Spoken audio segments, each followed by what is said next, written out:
ओम भूर्भुवस्वः तत्सवितुर्वरेण्यं भर्गो देवस्य धीमहि धियो यो न प्रचोदयात्। તો આ શ્લોક બોલવાની પાછળનું રીઝન શું છે એ હું તમને અંતમાં જણાવીશ. તો નમસ્કાર મિત્રો, ફરી સ્વાગત છે મારા વિડીયોની અંદર. આજના વિડીયોની અંદર આજે આપણે એક ફિલ્મ જોઈ છે, સંભાળા ફિલ્મ, તેનો રિવ્યુ કરવાના છીએ. તો શું સાચે જ આ ફિલ્મ પણ વિરૂપક્ષા જેવી ફિલ્મ છે? તો જાણીશું આ વિડીયોની અંદર. વિડીયો પસંદ આવે તો લાઈક અને ચેનલને સબસ્ક્રાઈબ કરવાનું ભૂલતા નહીં. ખાસ કરીને આ તાજેતરમાં ફિલ્મ જોયા પછી મારો શું અનુભવ રહ્યો ને એ હું તમને એક લાઈનમાં કહું ને તો જોરદાર અને ઝકાસ ફિલ્મ એમ કેવી હોય તો કહી શકાય. અને આ વિરૂપક્ષાથી એક સ્ટેપ ઉપર કહી શકાય. કેમ? એની પાછળનું હું તમને રીઝન જણાવું. તો પહેલી તો વાત છે સ્ટોરી લાઈનની, કે સ્ટોરી ગજબ છે. જેની અંદર એક ઉલ્કા છે ને ગામની કહેવાય ને કે સીમની અંદર પડે છે. એ પડ્યા પછી છે ને ગામમાં અજીબ એવી વસ્તુઓ થાય છે, જેનાથી છે ને લોકો એમ વિચારે છે કે આ છે ને એક શાસ્ત્રની અંદર કંઈક પ્રોબ્લેમ, મતલબ શાસ્ત્રના લીધે આવું બધું થાય છે ને આ બધું થાય છે. અને પછી આવે છે ડોક્ટર વિક્રમ, એટલે કે તમે કહી શકો કે આ જે આદિનું પાત્ર છે ને એનું નામ વિક્રમ છે, જે આવે છે, જે આવતા હોય છે સાયન્ટિસ્ટ તરફથી, કે આ જે ઉલ્કા પડ્યું છે એ શું છે ને બધું રિસર્ચ કરતા હોય છે.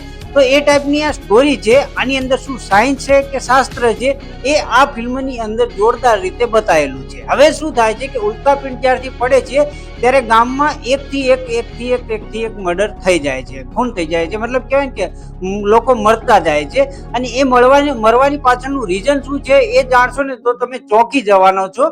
તો હું તમને અહીંયા સ્પોઇલર નહીં આપું, પણ એ ગજબ રીતે અને સારી રીતે સમજાવવામાં આવ્યો છે. આની અંદર જે થ્રિલ છે અને જે સસ્પેન્સ છે ને એ તમને ફિલ્મના એન્ડ સુધી છે ને હુક કરીને રાખે છે ને એક મિનિટ પણ બોર નથી કરતા. બેકગ્રાઉન્ડ સ્કોર જોરદાર છે, એ તમે સાંભળશો ને તો જો સીનની આજુબાજુ કહેવાય ને કે જે મ્યુઝિક આવે છે ને જે સાંભળવાની બિલકુલ કહેવાય ને કે આમ ધ્યાન દઈને સાંભળશો ને તો જોરદાર મજા આવવાની છે. તો એ ટાઈપનું બેકગ્રાઉન્ડ સ્કોર છે. સ્ટોરી સારી છે. બધાની એક્ટિંગની વાત કરીએ ને તો બધાની એક્ટિંગ સરસ છે. અને દરેક જે પાત્ર છે ને એ પાત્રને તમે ધ્યાનથી જોશો ને તો તમને લાગશે કે આની અંદર જોરદાર રીતે ડિટેલ આપવામાં આવી છે. અને જે સાયન્સ છે કે શાસ્ત્ર છે કે શેના લીધે આ બધું થઈ રહ્યું છે ને એ જાણશો ને તો એ તો અજીબ જ છે. તો એ પ્રમાણે આ ફિલ્મ 1 ટાઈમ વોચ નહીં 2 ટાઈમ વોચ છે. જે હવે ઓટીટી ઉપર આવશે ને તો હું ફરી એને જોઈશ. પણ તાજેતરમાં જે ફિલ્મ જોયા પછીનો જે અનુભવ છે રહ્યો છે ને જોરદાર અને ફેન્ટાસ્ટિક છે. અને જે શ્લોક હું બોલ્યો હતો ને એની પાછળનું રીઝન છે કે મને વચ્ચે ડર લાગી રહ્યો હતો, ત્યારે હું મનમાં છે ને આ શ્લોક બોલી રહ્યો હતો. તમે પણ આ યાદ કરી રાખજો અને બોલતા જજો. એવો ડર આની અંદર બતાવવામાં આવ્યો છે. સખત સાયકોલોજીકલ થ્રિલર ફિલ્મ કેવી હોય ને તો આ કહી શકાય. આની અંદર બહુ બધી વસ્તુઓ નાની પોઈન્ટને ધ્યાન આપવામાં આવ્યું છે. સાથે જે લોકેશન છે અને જે સંભાળા ગામ છે ને એ જે બતાવ્યું છે ને જોરદાર રીતે બતાવ્યું છે. અને જે કહેવાય ને કે જે નાના સ્ટેપ છે ને એ આગળ વધતું જાય છે. તમને હા નેગેટિવની અંદર તમને થોડુંક ઇન્ટરવલ સુધી કહેવાય ને કે થોડુંક લાંબુ લાગી શકે, કારણ કે એ ફિલ્મનું સેટઅપ થતું હોય છે તો એના કારણે એ લાગી શકે છે.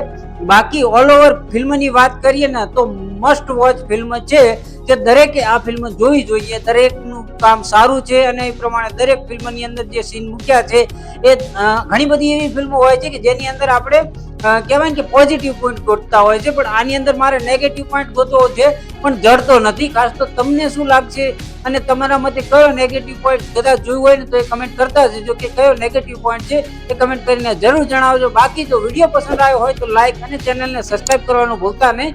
તો મળીએ છીએ આવતા વિડીયોની અંદર. ત્યાં સુધી બધાને જય શ્રી કૃષ્ણ અને જય માતાજી.